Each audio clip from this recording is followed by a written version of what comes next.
Ariana Real Estate for partnering up with us at Eklund Gomes. I wanted to thank Art Basel. What an exciting week. And I want to thank Rosewood. What a beautiful hotel. We actually happen to stay here, so we're very grateful. I also want to thank all of you for being on time, some of you. Some of you. And today, oh my God, I'm so excited to be here, and I'm so excited to have the moderator position and shoot questions to you all. We are going to talk about my two favorite subjects, ice cream and food. No, just kidding. Art and real estate. What could be more exciting than art and real estate? And also speaking about art and real estate from a global perspective, and obviously here in Doha, which is global in the future. I'm Frederick Eklund. I'm one of the co-founders of Eklund Gomes. We are the #1 team, real estate team in the United States for the last 10 years. John and I, Julia, and Saray, we run a team of 100 people, and we specialize in new development, which means these new great towers in Miami and New York and globally. And I happen to be in love with art as well. And art and real estate always come together. It's the same buyer, selling pool. It's the same, I guess art is sort of the glue in real estate in a way. And I don't think there's a coincidence that all the real estate people here in the room are here also with Art Basel, and all that money and infrastructure and culture, it's all happening right now here in Doha. It's a very exciting moment. And before I give it up to the panelists here, you know, I've been coming here with my team probably, is it the 8th time? And I remember the first time I came to Doha, I really left like a little piece of my heart. And you know, I went back to the US and I was missing that missing piece of my heart, and went back again looking for that piece, and then I lost another piece. And now I'm in this strange position. Maybe you understand what I'm saying, where like half of my heart is in Doha and half of my heart is back in the US. It's kind of like having kids. I have 2 kids, I have twins. It's like when you're with them, you're missing work, and when you go to work, you're missing your kids. So you're always confused. So that's Doha for me.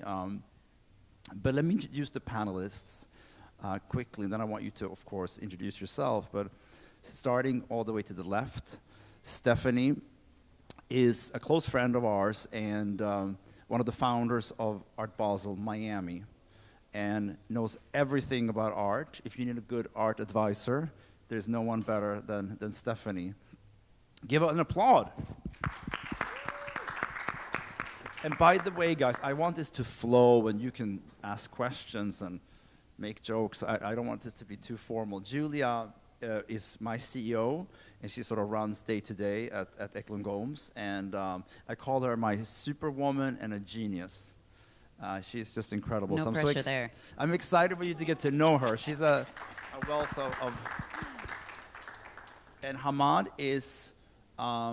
a good friend of Ariana Real Estate, knows everything about Doha, culture, real estate, and I'm going to be peppering you. I'm going to be grilling you with a lot of questions, my friend.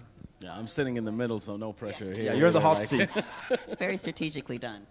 Saray, the most beautiful of all, is the #1 agent in our company, in our group, and she is actually the person who introduced us to Doha, and we're very grateful to you to have introduced all the kind people in this country to us. And I can't wait to ask you questions about the global sort of elite and the billionaires and where they buy and how they think about real estate and art today. So, do you want to say anything before we get started? Well, I mean, I think you pretty much introduced everybody, but I just wanted to say thank you so much to everybody for taking your time out of your precious day to come here and join us. So I want to thank the Rosewood for accommodating us. I want to thank Visit Qatar. I just want to thank all the Qataris. You guys are amazing. I mean, I think I've come to Qatar so many times, and it's not because of the real estate in the beginning. It was because something kept pulling me back. And then I just realized, oh my God, you know, the culture, you know, although they're a conservative country, they still are very open-minded. They're tolerable. They're tolerant. So which is really great. So so thank you everybody for being here, and we're excited. Let's see what we can do between the U.S. and Doha. Welcome.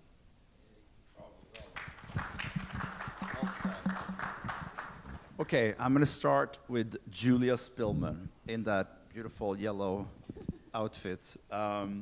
So you have a very interesting vantage point, I guess, because you're dealing with all our agents on a daily basis. You see all the deals from 1 million to 200 million coming in, and you work, of course, with us on the new development side, where John and I are setting sort of the future standard or trends for these branded residences and new developments all over the world.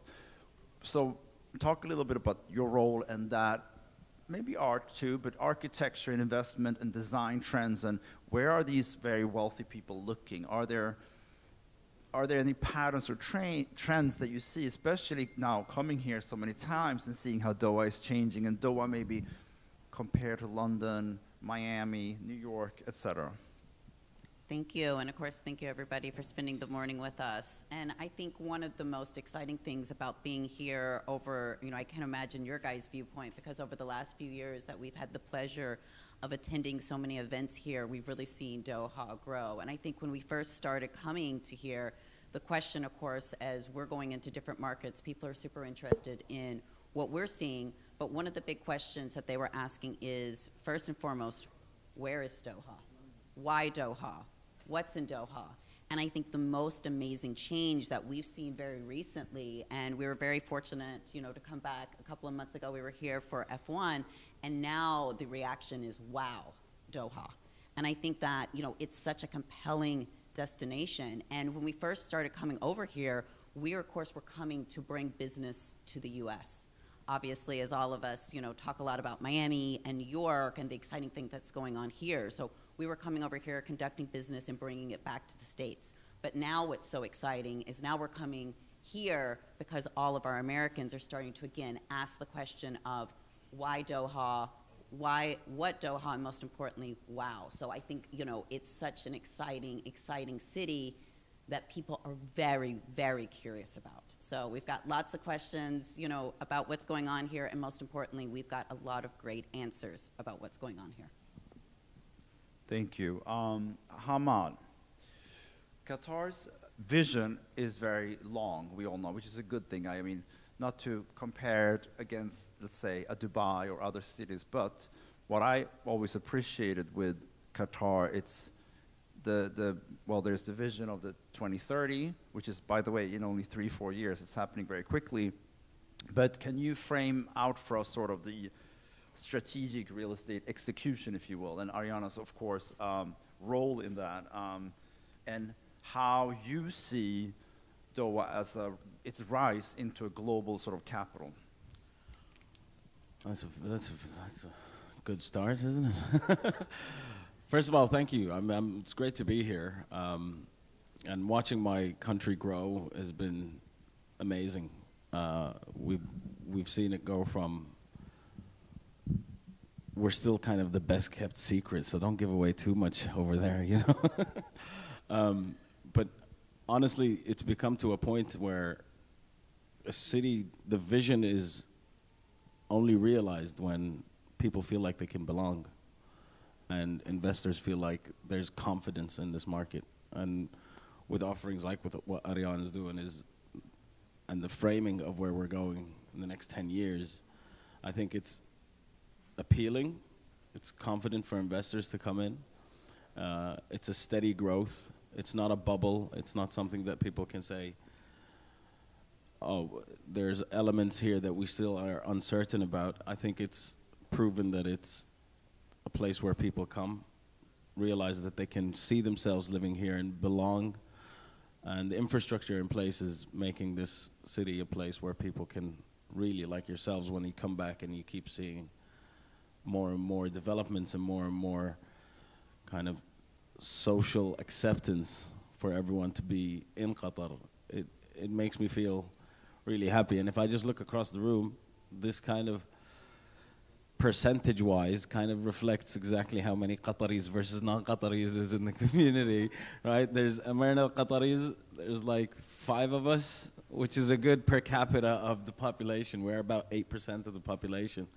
So we're very rooted in our culture and hospitality of our is one of the pillars of our society, and it's open to everyone to come in and feel like they belong, and that belonging is what can drive these visions. It's not about setting a strategic vision and hoping that it's achieved. It's by people coming here and feeling like they can belong here and they can see themselves staying for long term.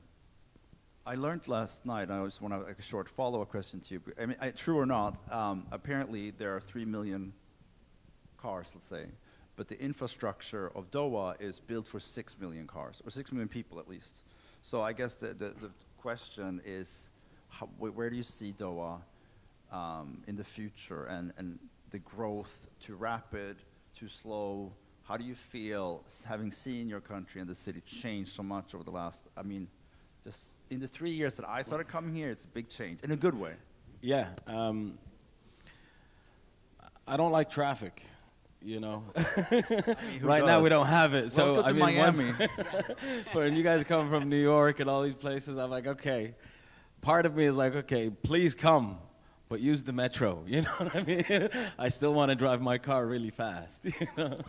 And no, the infrastructure is here. It's about creating spaces that it's very close proximity. The infrastructure in place is that you can have, one of the beauties is when I'm talking to enterprises or executives, it's so accessible from one place to the next. You can have a meeting within 15 minutes. Whereas when you go to other places, you really have to plan your days. Like, it's a full day in one kind of spot. Whereas in Doha, it's the mobility, the infrastructure that's in place.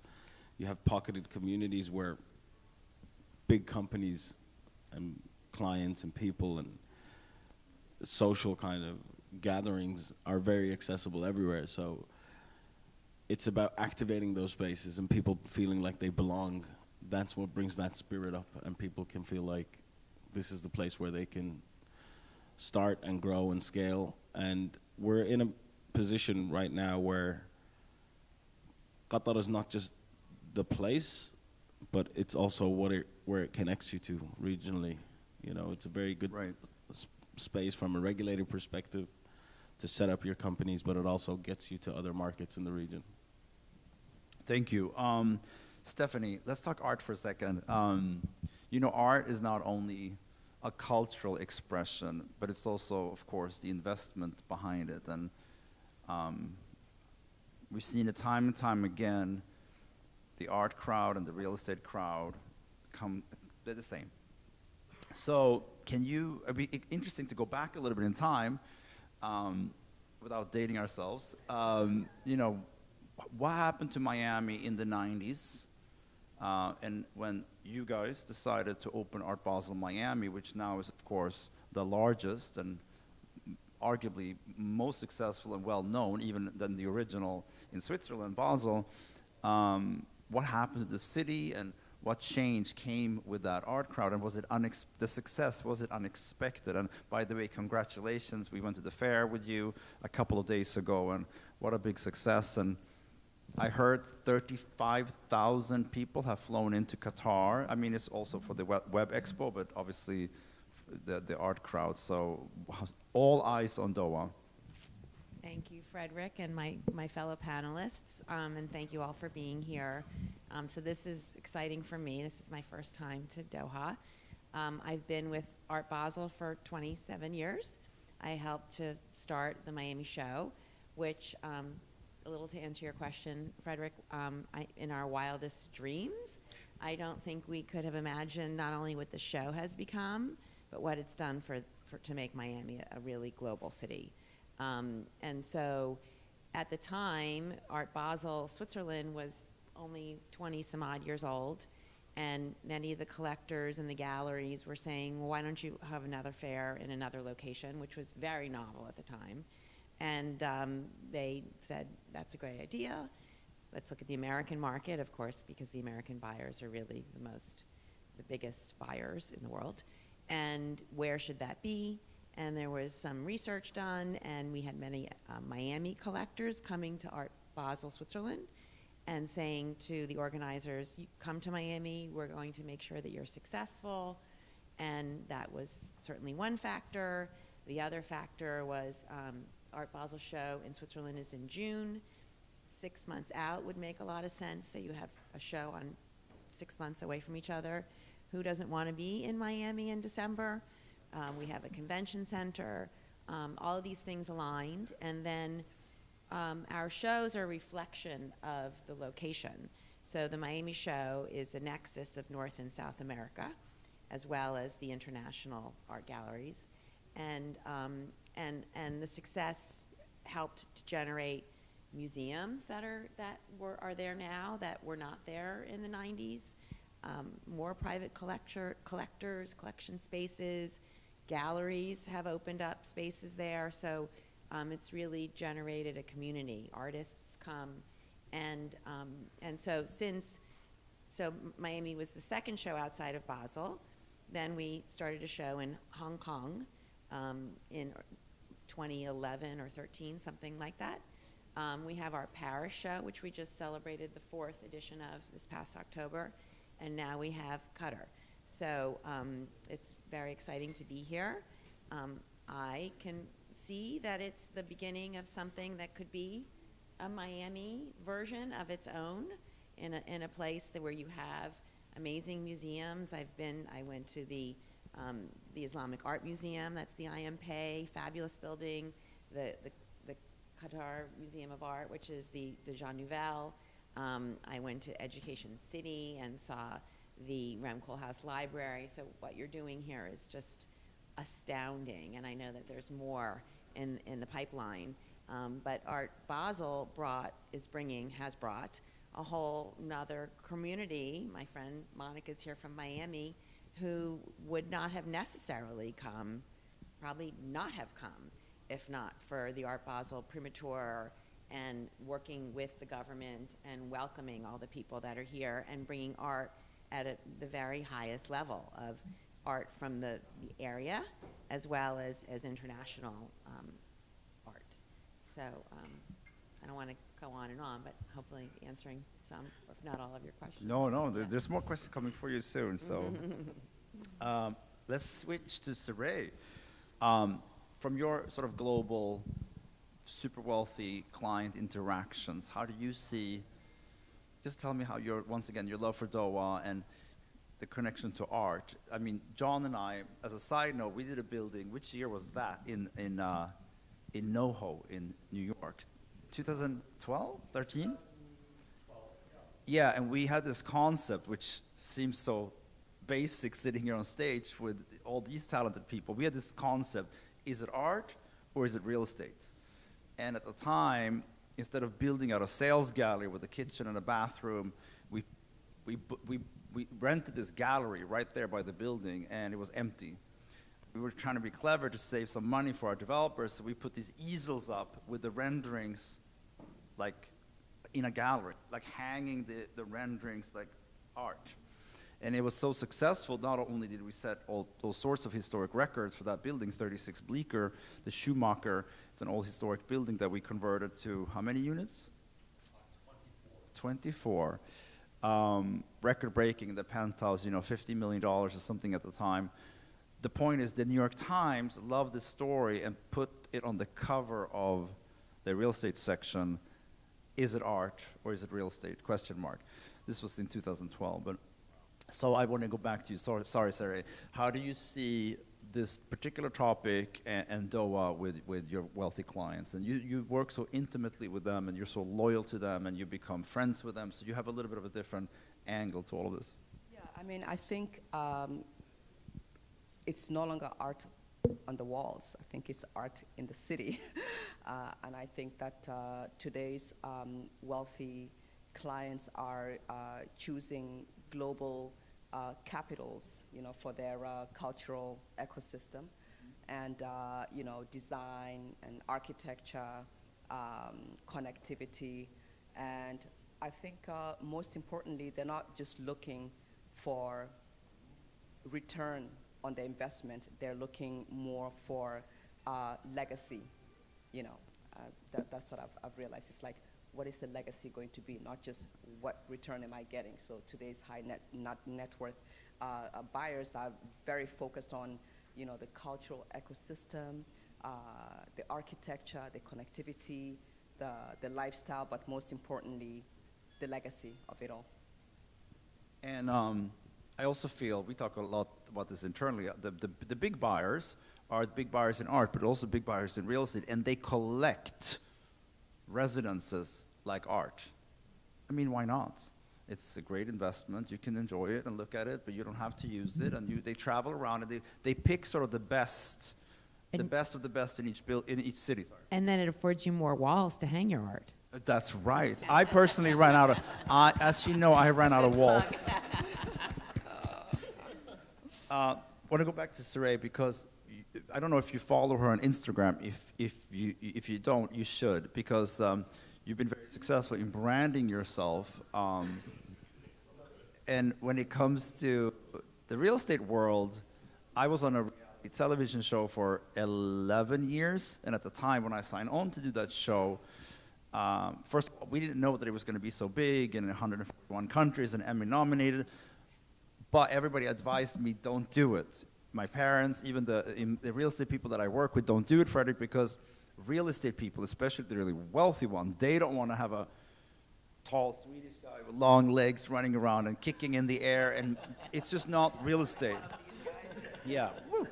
But I feel like with the art world, it's a little similar, or actually even more, a little more snobby. So how does one brand ourselves, all of us, because Instagram is everyone's guilty pleasure, right? And YouTube, how does one, like yourself or us, or I want to hear from Stephanie too, who is not so active on Instagram, how does one brand oneself today in this world, and how do you see sort of, not only social, but in general, bringing all these subjects together in a tasteful, balanced way?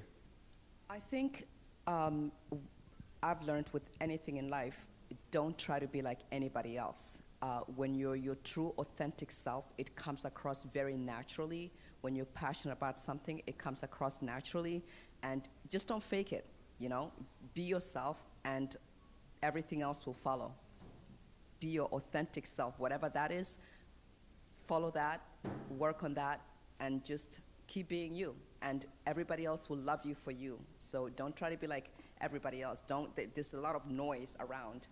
Just put your blinders on, focus on what your goals are, and everything else will follow. So that's what I would say. Authenticity. Yes, authenticity. Yeah, I was just going to add to that in the sense of how crazy it is where we're kind of went full circle. It was 10 years ago, fake it till you make it was the thing, right? When you were a content creator or trying to build your personal brand, it was, you know, you would one day be in art, one day be in food, and one day be in cars, and whatever was coming at you was the kind of thing that you wanted to just be involved and be in the noise. And that filtered out very quickly, and the ones that stood out really were the authentic ones, the ones that kept delivering.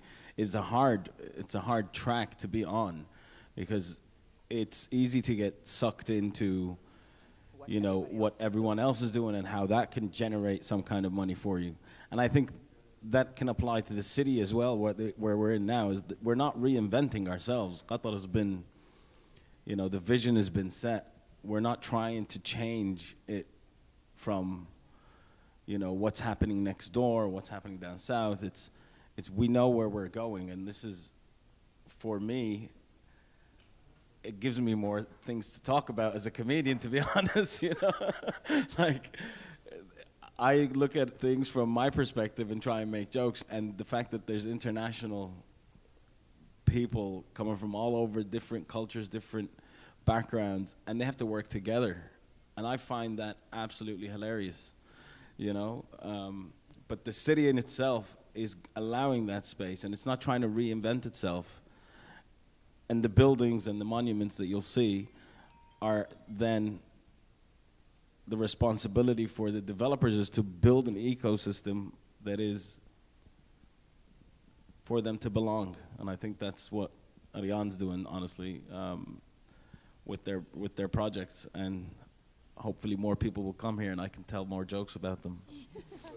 Well, and I also think because we're actually broadcasting to the U.S. and a lot of our press. Yeah, I thought I'd throw Hi, that America. in. But I think one of the things talking about being authentic, you know, obviously Saray has been such a great brand ambassador, as we were joking, you know, almost for the country, and obviously, you know, you really are a brand ambassador here. But I think one of the things that we have just enjoyed so much over here, I'd love to hear from you two, kind of like telling the U.S. like, why Doha, and obviously you as a local born and raised here, and then Saray as someone who's been here. I mean, I've lost count of the times I have had the pleasure of being a guest with you here, but you know, why you love it here and why most importantly you continue to return. But I think for, again, like our US viewers, why they should make a trip here. Yeah, I think I can definitely say that in the beginning when I started coming, I've come here probably 8 times, and I think what drew me in initially was really the hospitality in Doha, you know, the culture, the people, the warmth, the kindness. And then something clicked, and I was like, well, wait a minute. As a real estate advisor, I started to think more like, wow, there's no, you know, there's zero income taxes when you purchase in Doha.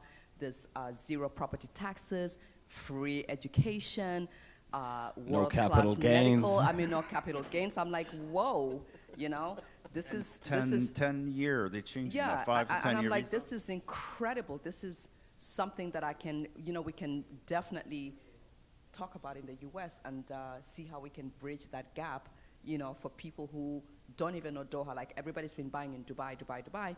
And I think that's oversaturated and overplayed. And frankly speaking, I mean, honestly speaking, not to trash anybody else, but I prefer... Tell us how you really feel. Well, I do prefer Doha a lot more because I think Doha emulates how I am myself. You know, it's elegant, it's sophisticated, it's classy. You know, they're conservative, but they also, you know, they tolerate, you know, other people's, and they're visionaries. So, yeah, so no income tax, no taxes, whereas in the US, you know how that goes. It's like, tax me till I'm dead, you know? But yeah, so that's what I would say. I just want to add with the topic on social media, because I feel like it's on everyone's mind. I mean, social media gives me actually some anxiety, because when you have a lot of followers and all your clients want you to post and our agents want us to post, and it's, you know, and you try to be authentic, which is a very difficult thing on social, but we all obviously have that as a goal. So there's a lot of, for me at least, there's 2 sides to it. The positive, the other side of that coin, of course, is that it's global, it's instant, it's free. I mean, and I just want to make, I don't know how it is in Doha, and I would be curious to hear from the audience.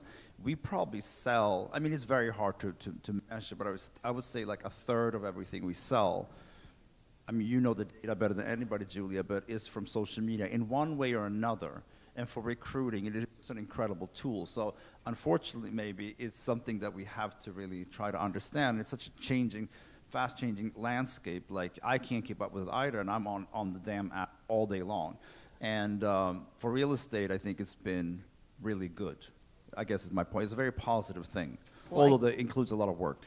I think Doha, you know, again, to your guys' credit, has also been incredibly strategic with the plan. Yeah, very. And, you know, F1, which, again, we had the pleasure of attending, was such a great example of, you know, the optics of being here. You know, I think out of all the amazing trips, I mean, I've been so fortunate to take trips all over the globe, probably top 3 experiences that I've ever done.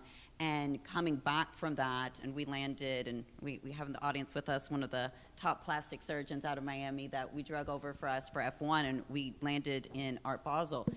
Everyone wanted to talk to us about that trip. And the optics on Instagram, which of course is just such an indicator of success, was, again, all about Doha and wow Doha. Thank you. I love that. Okay.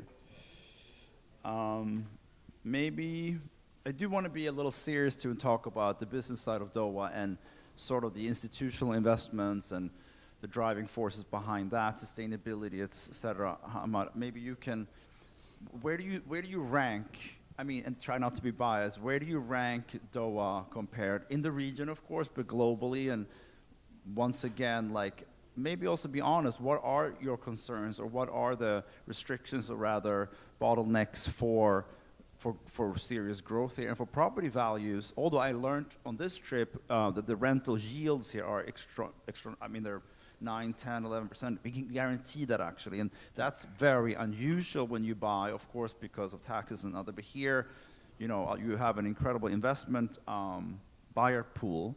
But in a bigger picture and like on a global stage, institutional money, what could happen, and what are your concerns? I mean, sustainability is kind of one metric that you can see that it's been there till this point, and I think it will continue to go on. It's not symbolic, it's proven.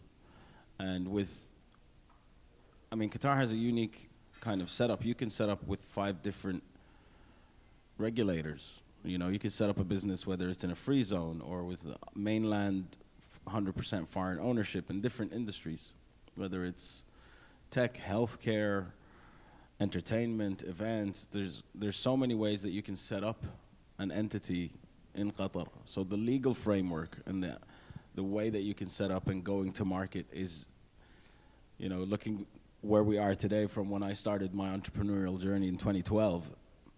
I just finished Web Summit, and there's 120 VCs that are looking into this market. Very different from when I started, you know. And the fact that these kind of policies or regulators exist makes it easier for you to have a, you know, kind of you're spoiled for choice on how you want to operate here. You know, there's multiple ways where you can come in, set up a lot of incentives for foreign investment. And in the Web Summit, they announced that there's that 10-year residency for entrepreneurs and startups. So it's the kind of, eventually it all meets on the ground in a building, and that's where real estate comes in.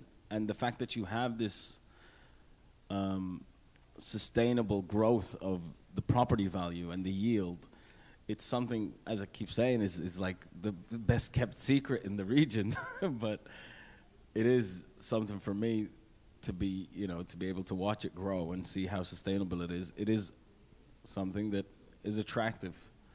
But there's a little part of me that's like, I don't want too many people to know. You know? You just want the right people to know. I just want to, like, you know, bring the money, but kind of like stay for 6 months.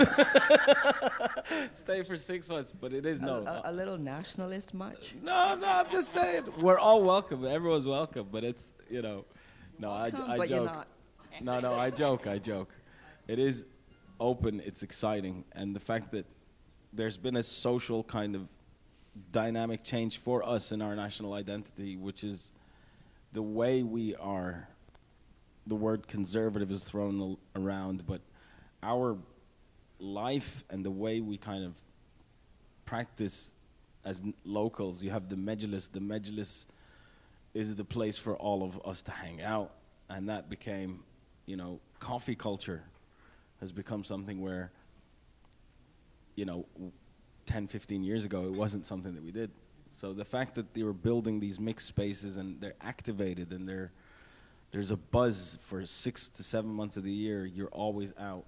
You're seeing so many things that are different. And that social diversity and impact and option that's available is going to just increase consistency and belonging. And that kind of security is what I think is something that is attractive. That when you come and you say, wow, it's not just the architecture and the polished skyline, it's what's happening on the ground and what each space around you makes you feel like every corner there's something, and it's sustainable from an investment perspective as well. So. But I also think, like, as you're talking about a little bit, like, you know, don't everybody come, but where this is very different than especially a lot of the U.S. cities, especially ones that we live in, you guys built this. Like, one of the first conversations that we had here was two-pronged for me, was that this was the city of the future. So again, as you're talking about, it was built for 6 million traffic and it's 3 million. Like, you guys have really thought of all of this stuff ahead. But I think, again, as also a woman doing business, it's very, very welcoming. I think, you know, and I'm from Kentucky originally, in a very, very small town. And when the first trip we prepared for her, everybody Kentucky Fried Chicken. Very, I mean, again, that's the big city stuff. And I think one of the things that I got was, wow, how do you feel as a woman coming to the Middle East, and what are the regulations? And I will say that, you know, we do business in every, you know, global hub. We feel incredibly, incredibly welcome and respected as women. And I think, again, there's some misconceptions out there that need to really be changed. And most importantly, I think once people come here and experience, most importantly, the hospitality and the welcomeness and the warmness of the region, they'll really understand what's going on here. And just, I'm not an expert on the Middle East by any way, shape, or form, but we did have conversation, because the question is, why Doha, why Qatar, why not Abu Dhabi, why not Dubai for Art Basel, why not, who knows, somewhere else? And it really became this kind of, this is the future that we, again, with the architecture, the infrastructure, the possibilities that the government is also wanting to see, this internationalist people, the people of the quality of people who come for an Art Basel show. So it was really very strategic in all of that as far as coming to Doha. So it's quite fascinating. And I think it's that organic growth that is probably what makes or what drives those decisions. It's not overly speculative either, I think, speculative. I mean, it's not like, of course, investors are making good money, but it's not maybe as extreme in other markets, the flipping. Yeah. So, I mean, I think also, I guess that's the next question to all of you, open up and maybe to the, what are the risks in the next 10 years? Like to keep this beautiful balance of, like you said, traditional on culture and still live in the future and open it up and be more accepting. Like, are there maybe lessons we have all learned from other cities, or maybe Miami, Art Basel? Like, what are some of the risks and some of the things we need to think about to keep this beautiful, intentional balance, and how much we love Doha today? That's a big question, I guess. But anybody can answer.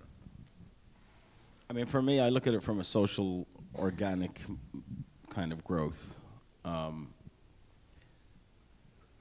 And I'll leave it, the fact that the hospitality is there, our culture is there, it's the anchor, you know? It's not something that we're trying to blast as a marketing thing. It's really the experience, and when, you know, we have these events that happen, global events that happen, but when the effect of that is that people see themselves coming here, and there's something in the air about this place that makes you want to stay and keep visiting and keep coming back. And I think that is rooted in the organic growth. You look at it from a 10, 15-year perspective and you see, wow, what a boom in terms of, you could compare 2010 skyline versus 2022 skyline. But it's everything around that. It's the infrastructure, the policies, the governance, and then the spirit of the place, the people that come, that find themselves here, they feel that they're safe.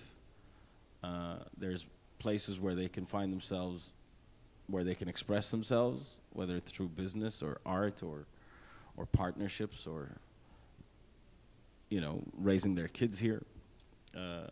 That's not a statistic that you can measure with a you know, a digital marketing tool. It's an organic sense of belonging that I feel what Qatar is really offering, is that when you come here, you can live here and you can be comfortable here and you can feel like you belong within this diverse, welcoming space. I brought my kids here, and they just absolutely loved it, and they were very upset with me when I said I'm going back now this week. Okay, just a few more questions, and then I also maybe want to hear from the audience. Would be great to get some questions. I know this is a very difficult question, Stephanie, but can you quantify, or maybe this is Julia, anybody? Can you quantify in real dollars, I guess, the art and real estate, or maybe John can answer this, the art and real estate connection, and you know, of all sort of tying in all the things that we've been talking about. Is there like a secret sauce, a number where you feel like you add art to the real estate? Does the real estate become more expensive? If so, how? And is that a quantifiable number?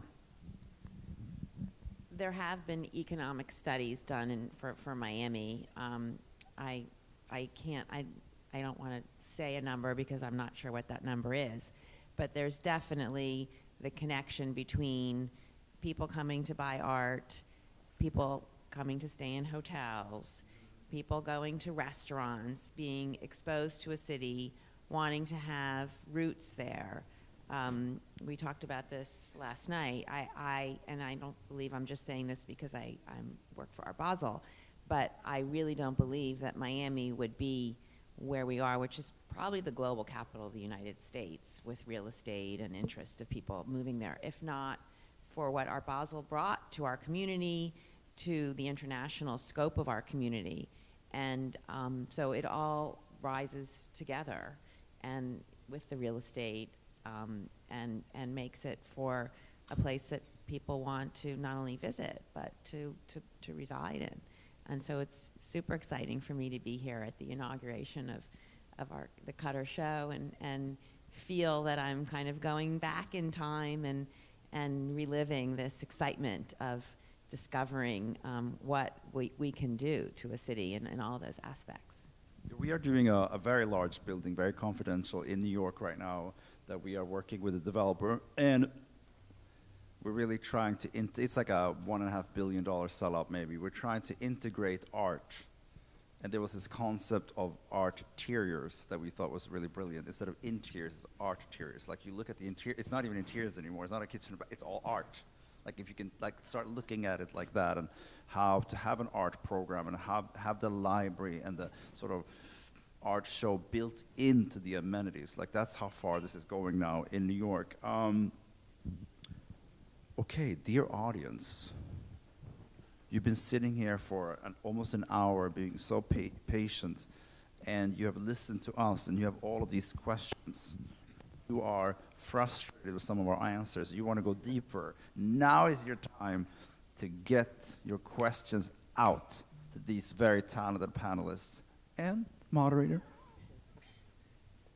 By the way, we can share the microphone if you feel that you don't have a strong voice. Oh yes, John? I'm curious, on the investment side, who are you finding are the early investors that are buying into Doha? Where are they coming from? You said that there's 8% of the population are the local Qataris, but then what is the percentage and makeup of, others that are coming from different parts of the globe? Is it regional, is it Europe, is it Africa? I have no idea. It's going to be a lot of U.S. after this panel. I don't have a number if that's what you're asking, but I know that there is. But in general, who are the types of people that are coming? It's close, like proximity, but there's a lot of funds that have invested, international funds have come to the market recently. So that for me, it just indicates trust in the market. So I'm trying to, stay up with it so they don't take it all. But no, it is, there's a lot of local developers and regional kind of interest in the market, so. Yeah, I did read this morning the breaking news that there's going to be a $25 billion investment with Goldman Sachs to make Doha a financial hub, which I guess is going to be a real game changer, because I think of cities like Singapore, Yeah. right, which is just people from all over the world come to Singapore because it is a financial hub. I can see that really being an appeal here. You've done your research, huh? These guys are bringing, he's coming in with, Singapore is kind of the, yeah. That is yeah. why, before we even knew all of this information, we decided to call this panel, Why Doha is the Next Global Capital. Just to give you an insight, from the real estate investments here in Doha, excuse like somebody of the capital inflows to the country, it's mainly coming from Asia and said, that mainly focus on, liberal countries such as, Egypt, what's called Lebanon, and those like countries that, of course, they have at least the financial power to buy into the real estate market here. Because I would say definitely compare as an entry value point for the local market in Doha, compared to the Middle East, it's quite on a higher edge a little bit, because I would say the cheapest apartment here in Doha, the fine, okay, the most remote area is going to cost you at least almost $300,000 for like a studio, for example. So it's not affordable for everyone in the region, but the capital flows, I will go at that point, mainly it's coming from Asian market. We have a lot of influx coming from India. Recently, we're seeing the trend for the Chinese actually come to the market, that's been actually amplified by our participation with the key companies such as Rayyan, Qatari Digar, UBC, in prominent events in the Chinese market in the past few years. And then I'd say that post World Cup, which is recent, there was like a big, has a big impact post recently on it. The whole perception of Qatar as a country, as brand Qatar back in the day, that we see like, there's a big trend right now from from UK markets, feel that we have some social ties in terms of ethnicity or in terms of, kinship or like things like interpreting businesses, Yeah. to have like at least some potential investment opportunities to operate in the market. So we can see that trend, if I'm not mistaken, went from like $20 million before 2022. Now, like I still like some statistics that are near like 100 million real estate comes to the UK directly. Yeah. Just to give you more insights about that. There's lots of information available online. You can Google that. Just have to deep dive into that information. So yeah, that's it. I'm just upset no one gave you a microphone. You're hired. I have to say also as a visitor, I do a little plug for Qatar Airways, because I think there's 130 cities around the world that's direct to Doha. And I know that you're building an even bigger infrastructure in the airport, which is already super impressive. So that makes a big, big difference for people to be able to get here on one flight. And always voted the best airline. So Yeah. 12 years running. Just saying. what is it? The Q suites. Yes, hashtag facts.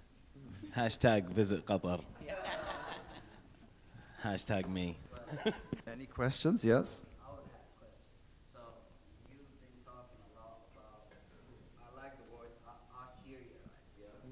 Arterials, yes. Yeah, arterial. It wasn't my idea. I can't take credit for it. That was really nice. This is the first time I've heard of it.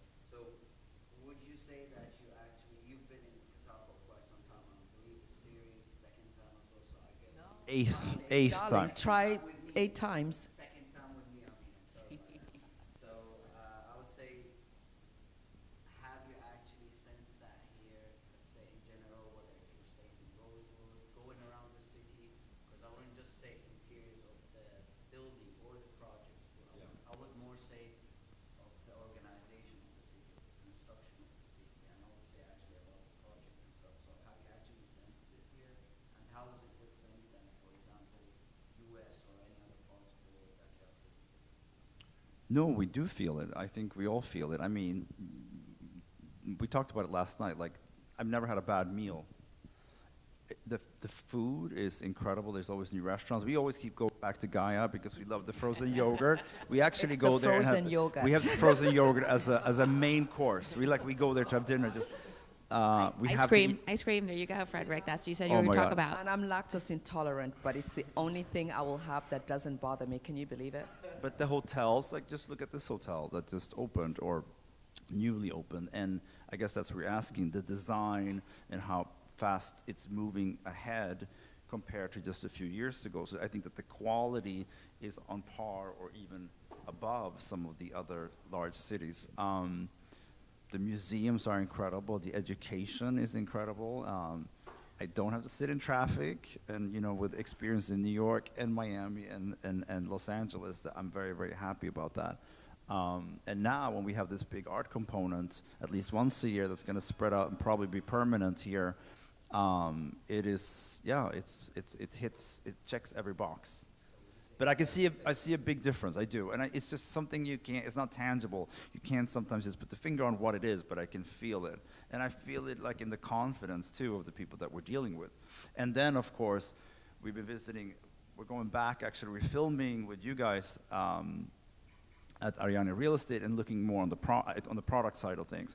And we've been seeing some projects and some of the best exterior, you know, and interior designers and architects in the world are coming here. I don't have to tell you. So it's all very exciting. What we want to do now, of course, is like be more creative here and be more involved. You know, all we have, I say, is always our time. That's the only thing we have, and we are very too busy in New York and in demand there. Obviously, the U.S. market, especially in the new development arena, is doing very, very well.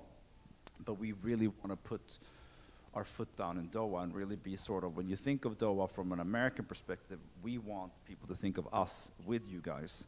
And I think that this panel was a really good start for that, because I always learn so much from, when I have never been a moderator before, but I always learn so much. I'm usually a panelist, but I always learn from my colleagues. And you know, once again, this is going to be broadcast in American media. I think our goal with everything, we have similar goals. We want to promote Doha. We want to be like an ambassador, and it's in the end, it's not about money. It's about, you know, once again, leaving a piece of your heart here and really feeling. Yeah, so it is a secret. At the same time, best kept secret, Doha, but we want to get it out there, and we really want to, because we believe in it, and we will feel proud that we had at least a little bit of part of making it a true global capital city.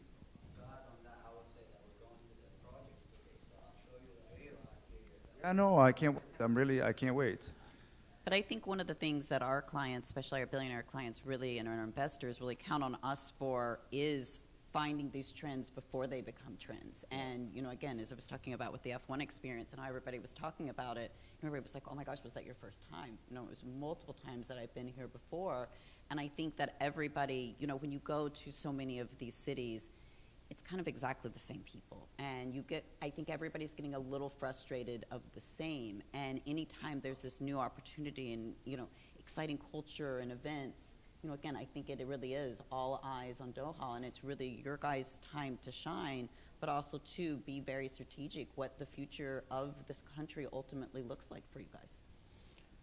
I mean, I'll just share a little story. I have my children, and it's becoming a lot more difficult to take them places because they always want to come back here. And one little story, we were in the south of Spain.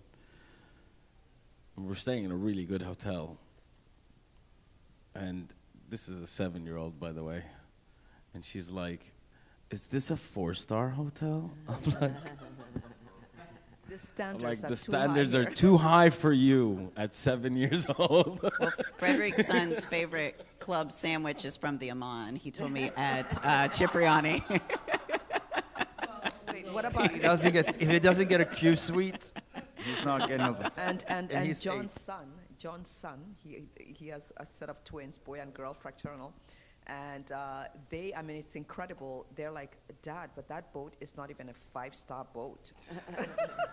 So these We've done kids, I something mean, wrong with our kids, I think. Yes. No, but But I also think they know a level of quality and standard, and most importantly, growing up here in Doha, I mean, everything has a 5-star, 6-star, in some cases 7-star feel, and that's something, unfortunately, in a lot of the global cities you can't say, coupled with the safety of obviously being able to travel with the family. yeah, for me, it's just the kind of looking back at our childhood and where we are now, and when you start your first business, where we are now, for me as a local, is so exciting. The opportunities, the infrastructure, the accessibility, we really are primed for, you know, monumental growth in the next decade, I think. So it's exciting. قطري وقطري ما يصير يعني. Go ahead. Shake. Oh, Let's hear. Let's hear. wait, hang on. I want to give you guys a mic, because remember Yes. we're broadcasting this. Otherwise, we can't hear you on the video. I love a good mic. I want to go back to this discussion on the arterials because I want to make a comment. Here in Doha, what I have seen, there's every major starchitect from all over the world has done a building here. And I always hear, and I'm aware of that. What I don't hear about is who the interior designers were for those really beautiful pieces of architecture. I also don't know, because there's so many big, beautiful towers, where are the residential buildings? I travel, you know, to all of the different hotels and all the different restaurants. I'm just curious to know, you know, who are those interior designers? Maybe there is an opportunity for me to actually come here and do business and bring some of the interior designers that I work with, you know, to you know, style some of these apartments and design some of these interiors. And I'm also curious to know what percentage of people buy here or own the real estate that they live in versus renting it. I come from New York City, where 2/3 of the people who live in that major metropolis are renters, and only 1/3 are buyers. So I'm curious to know, you know, your perspective. You're in real estate, right? So I'm just curious to know. It's a loaded question. I'm going to give you the microphone to answer that. Oh my God. All right. So No pressure. no pressure. To begin with it, you said first who were the designers that made all those buildings. There are actually a lot, and from all around the world, international, locals, and even you could find it from an in-house company. All right. So, for example, as a developer, they would have their own designers. They would have their own engineers who would actually be designing those products. And big part of it goes to the, let's say, for the official authorities, where they regulate those designs before they actually get built and go up. For example, in Lusail, there are certain standards for each district in the city. Lusail is probably around 12 districts in it, and each district would be housing, for example, business hubs, offices, retail stores, and entertainment island, from going from restaurants, going from malls, shopping malls, and so on. So each district, while you're driving around in Lusail, or even walking, because everywhere is a walking distance there, and there's this beautiful transportation all in place, and this beautiful infrastructure for the entire city. So I would say that big part of it goes for the master development of the districts around Qatar. Each district would have its own, how would I say it in English? Each district would have its own shape and each color, let's say, for example. Going to the second question, let's say who's buying, who's renting, and so on. I would say over the past couple of years, the mentality here in Qatar has shifted, all right? A lot of expats who have been, or residents, let's say, who have been living in the country for the past 5, 10, 12 years, 15 years, have found it very feasible, actually, to purchase their own home rather than just paying rent, all right? So I think that is very much doable nowadays in Qatar, in comparison to the past 5, 10 years, especially with the new regulation, which they have eased off the purchase of properties for residents, non-residents, and citizens, actually, or non-residents as well. For example, a non-resident who has just came once to Qatar, loved it. We actually, me and my friend here, we had a lot of interactions with during the World Cup, for example, where we were just walking down the street, going to restaurants, meeting people from all around the world during World Cup. And we actually found some people, they were interested. They were like, oh, you do real estate, so we would be very happy to come here to Qatar. What would the process be? And how would we be able to do it? They had that mentality of thinking, just like all around the world, maybe, for example, in Europe or so on, in other parts of the world, it would be complicated. You would need a lawyer, you would need an agency, and so on. But to their surprise, it was really simple. All they had to do, just come to the office, sit, see the building, like it, and go ahead and finalize on that property that they were looking at. So I would say the mentality is very much changing nowadays, with residents especially. Everybody's looking forward to purchase their own property and living in the country. Because as our dear panelists have mentioned during this seminar, they were saying, people actually do feel like they belong here in the country. So rather than renting, they're looking to buy the property, to raise their families here. I've been here personally for the past 6 years, and it's an idea on my mind always. I'm like, am I gonna spend all my life here, you know what I mean? Because I actually feel very comfortable here. Everything is very accessible. the people are nice, everything, it's very hospitable. And many thanks goes to a lot of agencies here in the country, where they make it actually very easy for you to live here, to belong here, to bring in your family here. Even if you just came here for a year, you find yourself stuck for 3, 4, 5 years, you know what I mean? Curious to know what the average price for a one-bedroom, two-bedroom, three-bedroom is. Yeah. Average price for one bedroom. Price for one buy. bedroom. I would say in a prominent area such as the location where we are here in Lusail. Yes, of course, in US dollars. In Lusail Marina, I would say where we are right now, around the Rosewood area, I would say it's around 350 to 400,000 US dollars, which goes for around, Wow. because I believe in, yeah, because It's like 600-700 a foot, maybe. yeah, it's actually Dollars, a little US bit. dollars. Dollars, 350 US dollars, 400 US dollars, and it's No, around but per square foot, like per square foot. 600, yeah. 700. Even, It seems to be like 400, 500, Okay. and it goes for the size of no 1,000 actually 1,000 square foot. Yeah. with like hardly any Yeah. monthlies at all. I just want to clarify. With 7 I- to 9% yield as well, if you're. Yeah. Yes. You know, it's. He was trying to sell me a block of units there in the office. I was almost. I will. No, I just want to clarify what John was, his question, I think, because we're a business partner for 21 years. In the US, you have an exterior architect, a starchitect, like a Frank Gehry or, you know. We work then with an interior designer, and the interior designer is never in-house. It's a big, big name. Of course, and the yes. big name, they're stars too. They have big egos, actually, because they're artists, but they actually draw more people than the exterior architect, and they have a following, and we are paid to pick them and work with them and come up with a concept for the building. And then that person does all the amenities and all the kitchen, bathrooms, and everything, and sometimes several different kind of concepts for a building. Well, I guess what he's asking, which I agree with, I haven't seen that side of it yet. Maybe it's coming.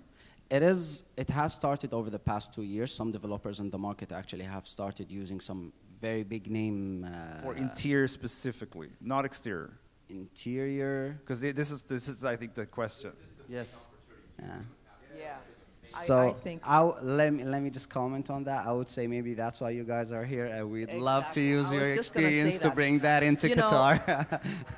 yeah, and John did very well because, you know, when we came to tour SIF with Frederick, Yeah. I think that was one of the first things we noticed, like this could really use some amazing interior design, you know, and I think that'll be the biggest game changer, I would say, in real estate in Doha is the interior.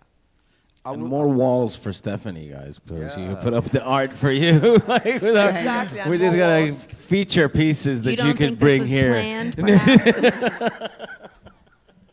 I would say part of that, it's because to some extent, even though the country has been developing rapidly over the past decade and so more than that actually, but I would say still real estate is a new market here. It's not as Right. you guys It's not have as mentioned. mature yet. Yeah, as you guys have mentioned before, it's not a bubble. There's not a lot of supply in the market, overflow and so on. So I would say there's still a lot of chance for the market to grow from all aspects, from exterior designs, interior designs, and even more than that. Wonderful. We have two more yeah. questions here. Yes, bring the microphone. So you covered residential purchases as a foreigner and how welcoming and easy it is. Say someone wants to buy a residence here, but they want to spend more time here and bring their business here. Does the same apply to commercial spaces and opening up a commercial enterprise here? Or how does that work as a foreigner?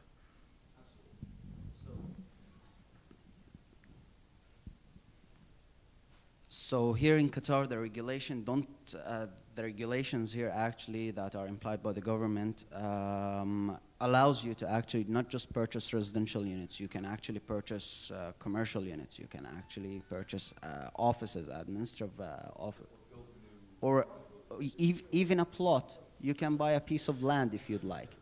You could develop commercial properties Exactly. as well. So it's not just, and the reason for this. Of Yeah. course. You can. You would can. be able to do so, certainly, yeah. And that's kind of that example is kind of what we want in terms of the selection of the kind of people who are coming that can add value to the in-country value, the economy, local economy, the spending. That's the kind of incentive, is that when you come in with that kind of commercial mindset. He's in. You He's wanna- already in. That's why he's here We're again. gonna come in and spend here. There you go. There I you know go. a very good broker if you need a piece of land. I've heard about excuse them me. as well. Something around Sari and Frederick. I think, yeah, they're very good. Thank you. Okay. I have two layers of questions. Just to answer back to your questions about those investment opportunities and how the countries open up, of course, to have this kind of 100% foreign ownership of your businesses. In addition, of course, you buy the properties or could develop your own, for example, like business venture. Also, in addition to that, you can actually have access to even some venture capital funds from the government. If actually looking, for example, I'm just going to give you an example. Like me as an entrepreneur, I have my DNA company based in UK, but I haven't ventured this out to Doha. I can get access to capital investment through the government, and even the government, they're pushing those programs to invest Qatar and to host all this kind of facilities of this kind of businesses, to even to get more capital in that regard. So it doesn't have to be catered for the local audience or the Qataris. It can be actually catered also for the international audience. So the government is giving that incentive even to the international audience to come invest in Qatar, and they can be partnered with you in the future as well. That's one part. The second part, talk about the architecture. Yes. So marrying, of course, the arts and the architecture of the buildings, seeing the progress of the future, and as everyone knows, arts plays a big part here of human life across the whole world. Real estate is becoming the next, I would say, the biggest thing in Qatar after oil and gas industry in terms of GDP investment. So I want to see from you guys' point of view, since you live in the US, how the marrying between the arts and real estate can drive the incentives for the real estate market investors to come into Doha and invest. Yeah, I mean, I think that's been the topic for. I think that's been the topic for today's discussion. Art Basel is a really good first step for that. When you guys build buildings, we can work as a family to include the interior design, the exterior, and really make art of it, and activate art spaces and galleries within each building. And then, of course, the art crowd is very wealthy. For example, a tangible example, when we sell, not all buildings, but when we sell the more expensive real estate in new buildings, on the floor plan, 3-bedroom, 3,000 square foot, we measure the linear art walls. Because some of these buildings are glassy, there are no walls. So we actually put that. And even if you don't have a lot of art, it's like an aspirational thing to like, okay. And that's why ceiling heights are very important, because people are big. So these are the small but very important details that I think marries the two subjects of art and real estate. I just want to say, because you used the word marry, I'm married to an artist, and I am we're too. we're doing our interior now, and I've never felt like an investor before in my life. Because one of the first things that we wanted to do was, she was like, I need at least 4 meters. I'm like, what am I gonna do in my living room that's 4 meters? She's like, don't worry, I'll fill it. So the mixed use of that is, it's changed. Like the way we build now as locals, our houses, our spaces internally, because of what we've been exposed to. And also banks are really happy at the moment because of all of these incentives, because they can go to market earlier. The way the next house that I'll build for my family is gonna look so much more different from the After listening to this discussion.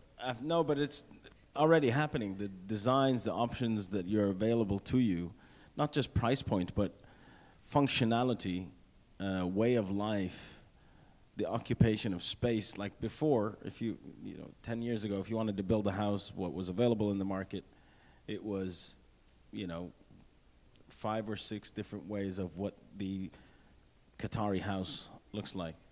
And Aryan was one of the first kind of companies that I remember changing the way in the inside space, the dynamic of the home itself, to be more in line with how we live our lives today.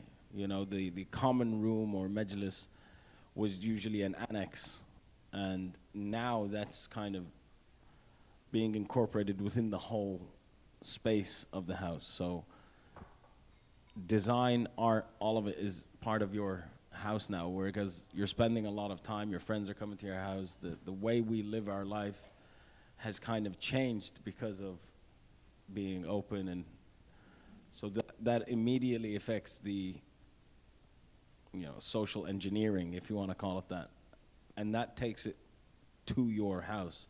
So now when I'm looking at building my house or buying a house